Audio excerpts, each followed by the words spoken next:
आप सभी को जय मसीह की। आज का ठहराया हुआ पवित्र वचन है यूहन्ना रचित सुसमाचार 5 अध्याय का 24 पद, जिसमें लिखा है, मैं तुमसे सच सच कहता हूँ, जो मेरा वचन सुनकर मेरे भेजने वाले पर विश्वास करता है, अनंत जीवन उसका है। वचन में आगे बढ़ने से पहले आप हमारे चैनल में नए हैं तो चैनल को सब्सक्राइब करें, ऑल नोटिफिकेशन ऑन करें, ताकि परमेश्वर की महिमा के लिए जितने भी वीडियोज डाले जाए वो आप तक पहुंच सके। मेरे प्रियो, वचन कहता है, मैं तुमसे सच सच कहता हूँ, जो मेरा वचन सुनकर मेरे भेजने वाले पर विश्वास करता है, अनंत जीवन उसका है। यानी यीशु पहले वचन को सुनने के बारे में बात करते हैं।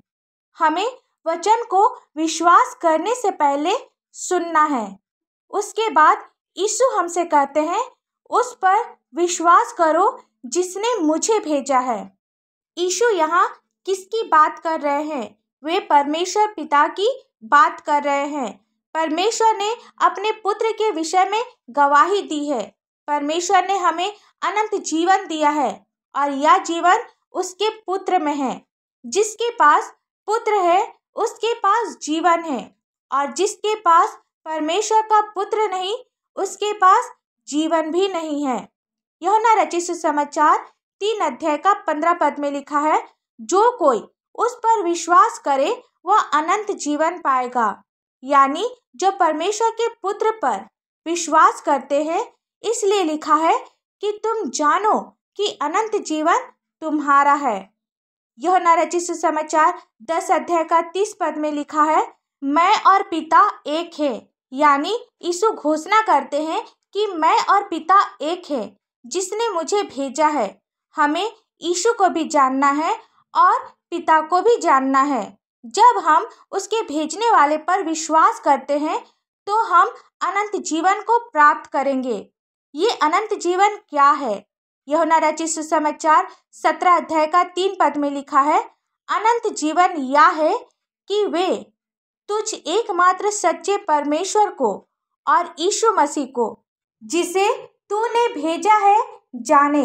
मेरे प्रियो, हमें हमारे जीवन में अनंत जीवन पाने के लिए पवित्र आत्मा से भरे रहना चाहिए।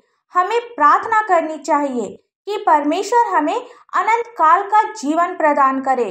हमें परमेश्वर का वचन पढ़ना है, हमें धार्मिकता का जीवन जीना है और हमें पवित्र आत्मा के द्वारा उसकी नज़दीकी में चलना है। तभी हम अपने जीवन में अनंत जीवन को प्राप्त करेंगे और हम पर दंड की आज्ञा नहीं होगी और हम मृत्यु से पार होकर जीवन में प्रवेश करेंगे।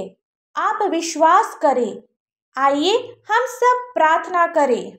धन्यवाद धन्यवाद धन्यवाद हो पिता परमेश्वर। Hallelujah hallelujah hallelujah. स्तुति स्तुति स्तुति हो पिता। हम आपको लाखों लाख धन्यवाद देते हैं आज के सुंदर से दिन के लिए पिता, और विशेषकर आज के सुंदर से वचन के लिए आपको धन्यवाद देते हैं पिता। वचन को समझने में, वचन के अनुसार चलने में आप हमारी सहायता और मदद कर पिता। हमारे सृष्टिकर्ता, हम आपका धन्यवाद करते हैं। आपने हमसे प्यार किया, इसके लिए आपको धन्यवाद पिता। हम विश्वास करते हैं कि पिता, पुत्र और पवित्र आत्मा एक ही है पिता। आप हमारी मदद कर ताकि हम सभी आप पर भरोसा कर सके, आप पर विश्वास कर सके।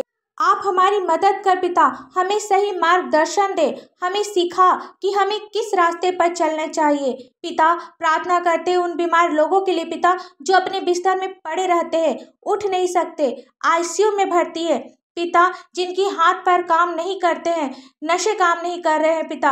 यीशु मसीह के पौधा मीठे नाम से हर एक बीमारी दूर होने पाए पिता। प्रार्थना करते जिनकी शादी अभी तक से नहीं हुई है, आप उसे आपका भय मानने वाला एक जीवन साथी दे। जिनके पास अपना कोई संतान नहीं है, आप उन्हें सुंदर से संतान की आशीष दे पिता। प्रत्येक घर से चिंता, परेशानी, दुख, तकलीफ, नशे की बुरी आदत, कर्जे, पति पत्नी की लड़ाई झगड़े दूर होने पाए यीशु मसीह के पौधा मीठे नाम से पिता। और आपसे हम लोग क्या मांगे, इस प्रार्थना को आपके मीठे और पवित्र नाम से मांगते हैं। दया से सुन, स्वर्ग राज में ग्रहण कर।